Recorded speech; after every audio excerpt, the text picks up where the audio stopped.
Alright, today we're going to be doing a bike check on my redline d600. Alright, we'll start in the back and work our way back. So, I have Bontrager XR2 29er by 2-inch wheels in the back. Now, they aren't exactly the best for snow, they don't have the most traction on them, but this is just a spare for my WTB Prowler, which got a massive sidewall tear.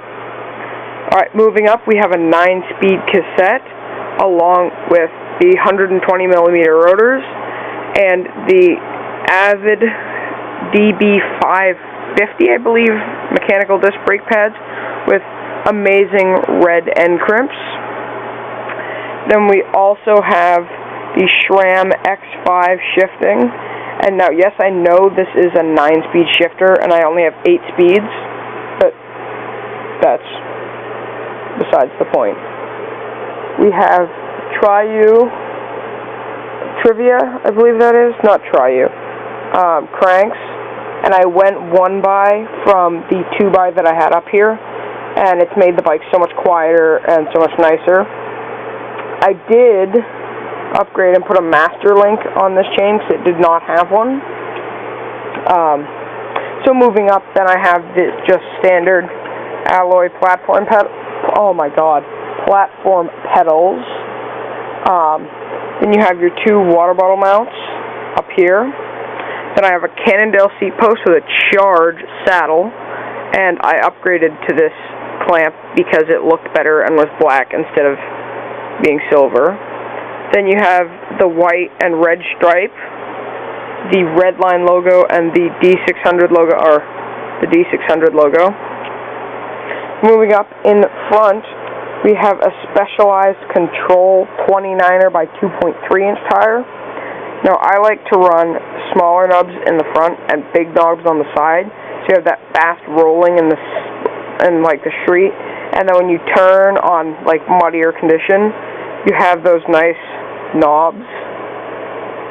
And if I didn't mention it, this bike is a 29er because anything else is evil. Aside from 24s. 24s are pretty cool and nimble. Alright, we have underneath the fork, we have the Maxxis mud guard to keep mud out of my face, along with the RockShox Dart X3 forks with 120mm of travel. And these have all the nice doodads like the lockout and then your rebound adjust down here. Then I have another 120mm rotor with this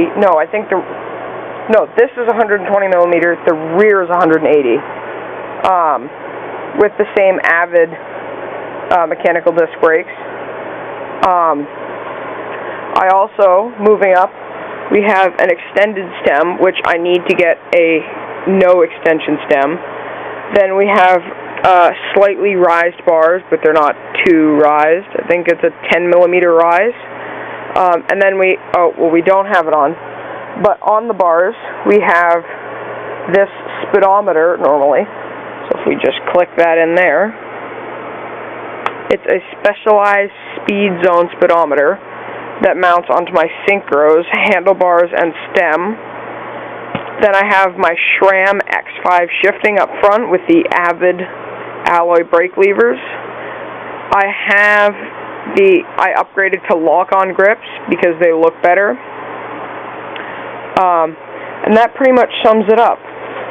Leave a comment as to what you want to see, and like and subscribe.